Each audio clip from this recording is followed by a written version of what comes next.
તો સ્વાગત છે તમારું ફરીવાર આરસીએમ ગુજરાતની યુટ્યુબ ચેનલમાં। ભારતનું અનોખું ગામડું જ્યાં દરેક ખેડૂત છે કરોડપતિ, ઘેર ઘેર અપાર સંપત્તિ। જાણો કેવી રીતે બદલાયું ભાગ્ય। જી હા મિત્રો, કેરળનું એલ્વેન્ચેરી ગામ નામ દેશ આજના ગામના તમામ માટે એક મિસાલ બનીને સામે આવ્યું છે। વાત એમ છે કે અહીં 300 પરિવારો શાકભાજીની ખેતી 16 કરોડ રૂપિયાના સામ્રાજ્ય બદલી નાખ્યું છે। જી હા મિત્રો, તેમણે સરકારની મદદ વગર સ્માર્ટ ખેતીની પદ્ધતિને આ બધાની મહેનત આ કમાલ કરી નાખ્યો છે।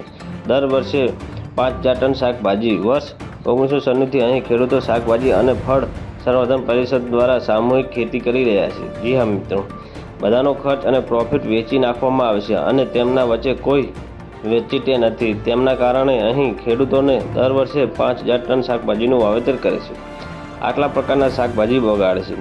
એલ્વેન્ચેરીના ખેડૂતો જમીન પટ્ટા પરથી લઈને 30થી વધુ શાકભાજી ઉગાડે છે।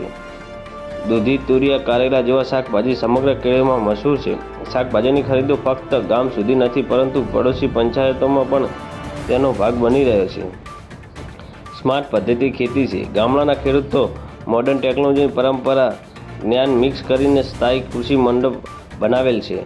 ઓર્ગેનાઇઝિંગ રીતે પાણીનું વિતરણ કરે છે। ઓર્ગેનિક રીતે કીટ નિયંત્રણ કરે છે। શૂન્ય કચરો અને વધુમાં વધુ પ્રોફિટ માટે તેઓ દરેક નિર્ણય સમજીને વિચારીને લે છે। તો મિત્રો, ન્યૂઝની સતત જાણકારી મેળવવા માટે અમારી ચેનલને લાઇક, શેર અને સબસ્ક્રાઈબ કરજો। ધન્યવાદ। જય હિન્દ।